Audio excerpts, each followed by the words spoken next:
नमस्ते बच्चों, मैं हूं आपका दोस्त दिनेश पाठक। एग्जाम की तैयारियों के कुछ ज़रूरी टिप्स लेकर आया हूं। उम्मीद करता हूं कि आपके बोर्ड्स एग्जाम की तैयारियां पूरी हो चुकी होंगी। अब तो रिवीजन चल रहा होगा। मैं आपकी मदद के इरादे से कुछ जानकारी देना चाहता हूं जो आपके लिए हेल्पफुल हो सकती हैं।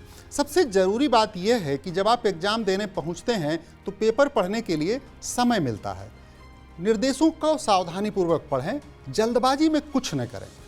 क्या आपको पता है कि अब किसी भी बोर्ड एग्जाम में, चाहे सीबीएसई बोर्ड हो या यूपी बोर्ड, जवाब लिखते समय शब्द सीमा का ध्यान रखना बहुत जरूरी है? अगर हाँ तो अच्छी बात है, और अगर नहीं तो इस विषय पर मैं आपसे बात करूंगा।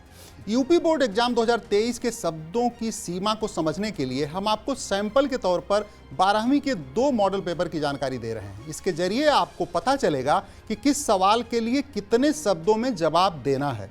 हर जवाब के लिए शब्दों की सीमा तय है। यूपी बोर्ड की ऑफिशियल वेबसाइट पर मौजूद सैंपल पेपर के मुताबिक 12वीं का इकोनॉमिक्स का पेपर 3.25 घंटे का है।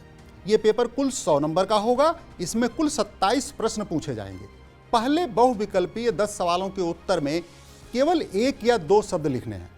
इसके बाद प्रश्न संख्या 11 से 18 तक लघु उत्तरीय प्रश्न हैं जिनके जवाब की शब्द सीमा सिर्फ 50 है। प्रश्न संख्या 19 से 24 तक भी लघु उत्तरीय प्रश्न होंगे जिनका जवाब अधिकतम 150 शब्दों में लिखना होगा। दीर्घ उत्तरीय प्रश्न 25 से 27 तक पूछे जाएंगे। इनके उत्तर अधिकतम 300 शब्दों में देने हैं। 12वीं फिजिक्स का पेपर 70 नंबर का है। कुल 5 सेक्शन में पेपर बटा हुआ होगा। सेक्शन ए और बी के सभी सवालों के जवाब देने पर 1-1 अंक मिलेंगे। सेक्शन सी में 4 सवाल पूछे गए हैं और सबके सही जवाब पर आपको मिलने वाले हैं 2-2 नंबर, यानी कुल 8 नंबर। सेक्शन डी के सभी सवाल 3-3 नंबर के हैं और सेक्शन ई के सवालों के सही जवाब आपको दिलाएंगे 5 नंबर। एग्जाम के कुछ ही दिन बचे हैं। अब आपको रिवीजन करने का सुझाव है। टॉपिक को अपने दिमाग में बैठाएं, न कि शब्दशः रटें।